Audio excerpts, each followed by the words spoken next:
Right here, y'all, is a haunted place with some stories of its own. And you know what? They don't allow paranormal investigators.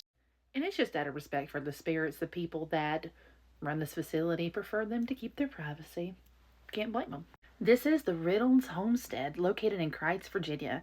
It is an outreach facility with Virginia Tech. And this property is being used as a museum at the moment, and also in the upstairs are apartments for people who are coming in to tell stories, perform for the schools, get to stay in the haunted homestead. The house was built in 1843 and is home, or was home, to a few famous people.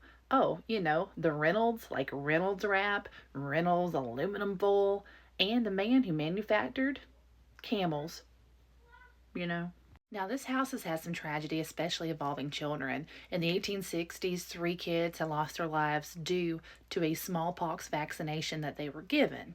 Now, allegedly, their spirits are still in this house and they're haunting it, and they are very happy. They are still heard playing, giggling. They hear footsteps running up and down the hallway, so they seem to be very lively to be, yeah.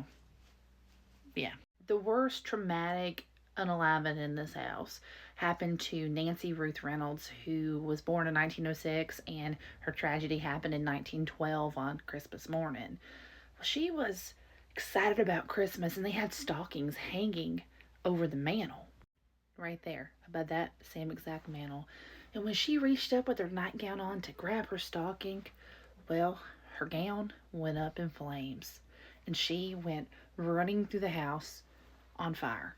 Sadly, she passed away from her injuries just a few days after Christmas. But her spirit is still making its presence known to some of the visitors that have stayed here and some of the tourists that have passed through. She has been seen standing near the fireplace in the parlor and throughout the building as a girl with her gown aflame. Sometimes she's been seen running through the house like she did the day that she had her terrible accident. There is also a graveyard that Nancy and many of the Reynolds family is buried in outside of the homestead. There is a spirit that is felt, seen, and heard in this house, and it's of a man. And he has been known to grab people's arms and touch them and pull up the covers and be seen standing there looking over your bed. And he is allegedly Lieutenant Governor J. Sarge Reynolds. And he passed away in 1971, and he's one that makes his presence absolutely known. There have been many musicians, authors, and dancers that have stayed here and said that, hey, there's a man in this house that will not let us get any rest. And usually they have to call the facility manager to come spend the night there because they seem to like her and get her to calm down the spirits so they can get a peaceful night's sleep. Have you ever been to the Reynolds plantation? Do you have a story yourself? Let me know in the comments section. And y'all, you know what to do. Hit those things right there, and don't forget to follow me for more paranormal stories.